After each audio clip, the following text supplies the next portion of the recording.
បាទសួស្តីបងប្អូនបាទថ្ងៃនេះថ្ងៃទី31ខែមីនាឆ្នាំ2025បាទទៅជាថ្ងៃច័ន្ទឃើញថាមានប្រជាជនគាត់មានការភ័យខ្លាចបាទខ្លាចមានហេតុការណ៍កើតឡើងបាទការរំជួយផែនដីជាលើកទី2នៅក្នុងទីក្រុងបង្ក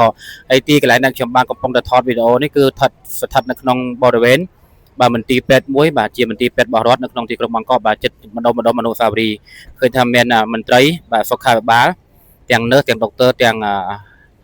បុគ្គលិកផ្សេងៗរបស់មន្ទីរពេទ្យនេះគេធ្វើមានការជំលះបាទចុះមកពីខាងអាគារខ្ពស់ចុះមកខាងក្រោមបាទឥឡូវគឺកំពុងតែជំលះអ្នកជំងឺចុះមកពីខាងអាគារខ្ពស់ដើម្បីឲ្យចុះមកខាងក្រោមព្រោះគេខ្លាចមានបញ្ហាបាទហានិភ័យមានអន្តរាយដល់អ្នកជំងឺបងប្អូនឥឡូវហ្នឹងឃើញថាមានប្រជាពលរដ្ឋគាត់ចុះមកខាងក្រោមច្រើនមែនទេបងប្អូន